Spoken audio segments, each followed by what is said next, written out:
Hey, good morning, everybody. I'm Hot Rod Bob, and you've got gas, the morning edition.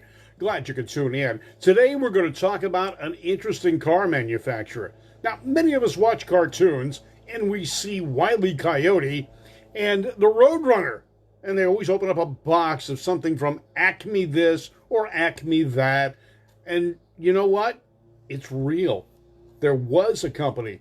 This company, Acme, was an automobile manufacturer out of Reading, Pennsylvania. They were in production from 1903 through 1911, and they were the successor of the Reber model car, which was made from 1902 to 1903 by the Reber Manufacturing Company. So the Acme car was real. It really was, guys. Acme is an actual name of a car company. In June 1903, James C. Reber acquired the old Acme Machine Company's bicycle factory. Now, it was on Elm Street in Reading for $47,000. Wow, what an astronomical sum in 1903. Now, the company was in receivership, and it was an auction sale of the American Bicycle Company. Now, Reber owned Reber Manufacturing, an automobile manufacturer, and stated that he was going to use the factory to manufacture automobiles. The company had $200,000 in capital, quite a tidy sum back in the early 1900s. In November of 1905, though, the company was taken over by Frank Devlin of Devlin & Company out of Chicago. The purchase price was rumored to be $250,000. So from the original investment that was made, not a bad increase there. That didn't work so well. And Devon was killed in an automobile accident in 1908. That really put a damper on things, and James C. Reber went to work for Keystone Wagon Works in February of 1907 as general manager on a 10-year contract. But it went into receivership shortly after that, and Reber kept that thing going until 1911. The firm went into receivership in 1906, and we talked about that, but now the registered capital is only $5,000. Herbert Sternberg, now the owner, James Harvey Sternberg, became the owner as well in May of 1911. Now let's go into the production of the car instead of the history of its failures, because this was a significant company. Now, when the company commenced production on the Elm Street plant, it initially planned to make 4 to 6 vehicles per week. Not very many. Now, the aim of increasing output to 500 per year was the goal. By 1905, the company was employing 170 people. The plant on Elm Street was sold to F.A. Devon in Chicago in June of that year.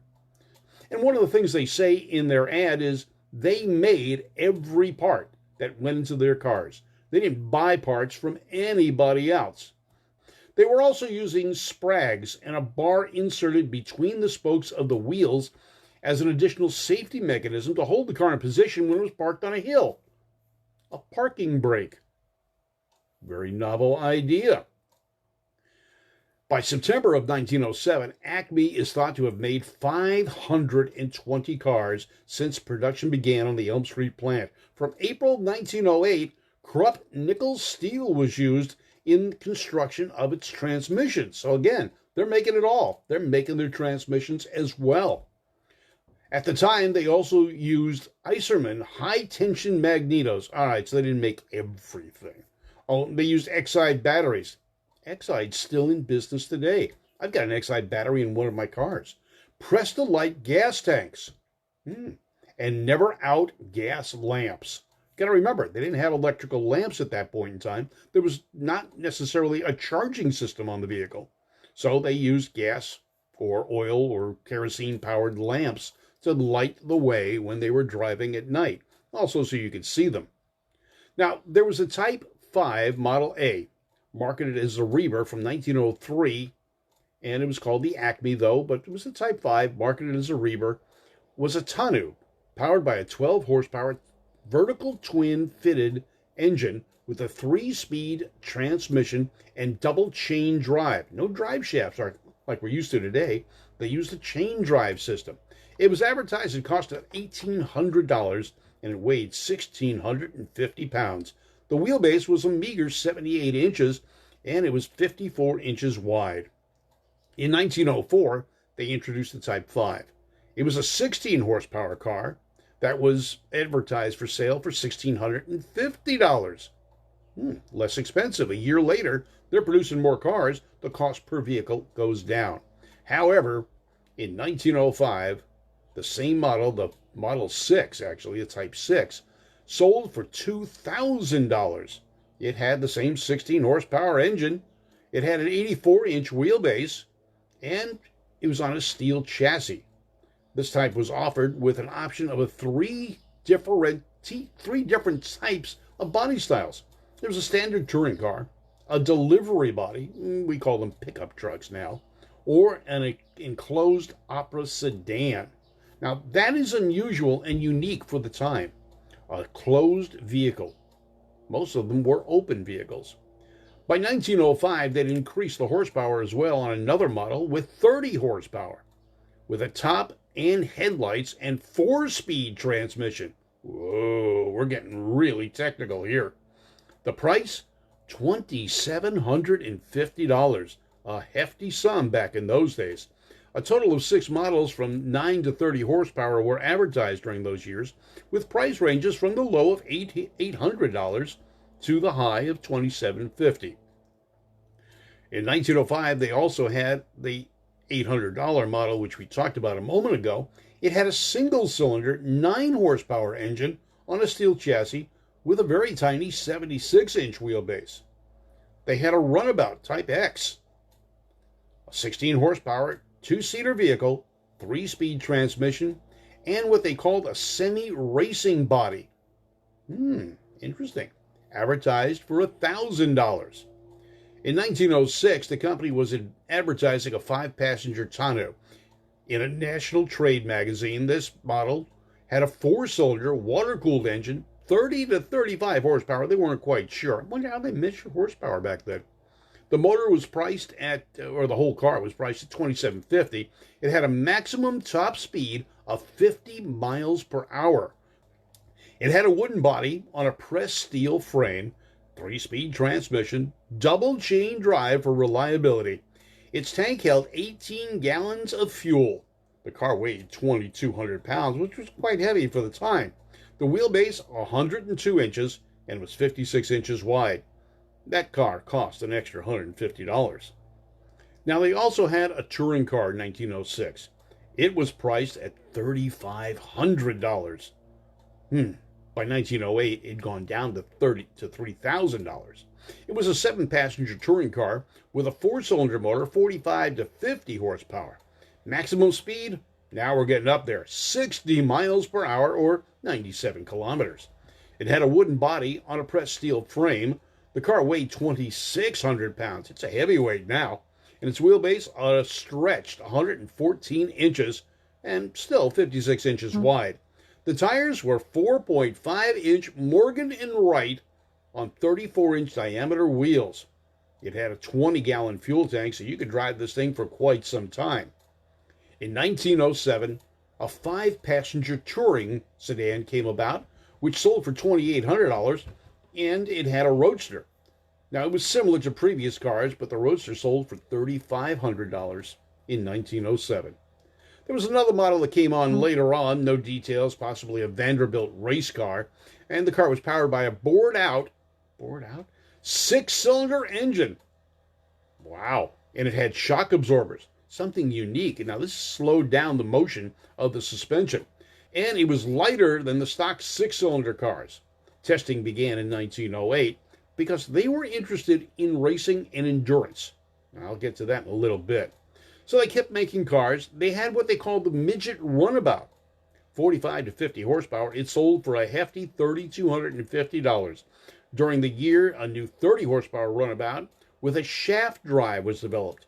And along the lines of the 1906 racing car they had, it was anticipated that it would retail for about $2,000. The 1907 advertisement priced it at $3,250, while in mid-1908, it was priced at $1,800. The price rose again to $2,500 by the end of 1908. They had what they called the Acme Sextuplet. Well, it was a 5 or 7 passenger touring car equipped with a big 6-cylinder engine, and it was priced, hold on now, $4,500. This was an expensive unit. Probably introduced in late 1907, in 1908 it was priced at $4,000. They had a Fairmont Sextuplet. A roadster, or tourabout, equipped with a 6-cylinder, 45 horsepower engine, priced at $4,500 in 1908. Now, it was probably introduced in early 1908. It had a stated top speed, hold on now, 76 miles per hour. Now, one of the biggest races of the time was the Vanderbilt. So they named a car in 1908 to kind of signify that they were involved in this. The car was the type that participated in the New York to Boston endurance race. It was a 6-cylinder made as either a 5 or 7-seater. And now we're getting up there. This is an expensive car. They're going after some big, big money people. It was $6,000 in 1908. Now, putting that in perspective, that was more than the cost of a home for the average person, even through the 1950s.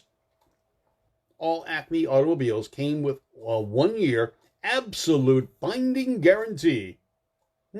We call it bumper to bumper now. Now, Acme acquired parts from Lancia in 1910 and made cars under the SGV badge. The model was similar in style to the Lancia Beta Torpedo. Now, Lancia, an Italian company. Newspapers at the time described the SGV as a lightweight and mechanically efficient automobile. The Lancia engine was used and a 4-speed transmission. Wow. The steering radius was noted as being small, making the car very maneuverable in traffic. How much traffic was there in 1910? Well, Acme was involved in motor racing, and they tried to promote their vehicles as not only reliable, but fast as well. So Acme entered a car in the motor races in Atlantic City in April 26th to the 30th, 1906. It was prescribed as the new model that had just been tested in a 1907 race at Reading. The Acme car driven by Edward Lang was beaten by a Pullman driven by Robert Morton. Oh, the shame of it all. Now, in 1908, Acme created a new 6-cylinder with 45 horsepower runabout, capable of the 76 mile per hour speed. It was a Type XX1. The company entered the car in a 360-mile-long race at Savannah, Georgia on 18th and 19th of March, with Malcolm Newsletter replacing Ed Engel as the driver. They also announced that they intended to enter their cars in hill climbing and endurance races, but not races where chance plays a large part. So they're looking for driver skill and speed. The Acme car came in third with a time of 6 hours, 47 minutes, and 5 seconds. It was beaten by an Italian Isotta Francini. It ran 6 hours, 21 minutes, and 20 seconds. Acme cars competed in the Land's End Economy Run at the Long Island Automobile Club in early 1908. Now, following its good placing at the Savannah race, that third place isn't too bad, Acme entered the car in the 1908 Vanderbilt Cup race and began negotiations with Louis Strange for its driver. The car was to be specially constructed for the race with a large bore engine. The same car was entered in the Grand Prix of the Automobile Club of America. Now, Acme stayed in business through 1911, went into receivership, and unfortunately is one of the makes that disappeared from the face of the earth. Now, Acme's noted as being a very reliable car for its time, but they were never able to capitalize on sales and keep production going. It changed hands a number of times over its lifespan, but it goes down in history as one of the cars that started the automotive craze in the early 1900s. Acme Automobile Company, made in Pennsylvania. I'm Hot Rod Bob. You've got gas, the morning edition. Thanks for tuning in. This special broadcast was done for Boyertown Museum of Historic Vehicles. Thank you very much. Have a great day.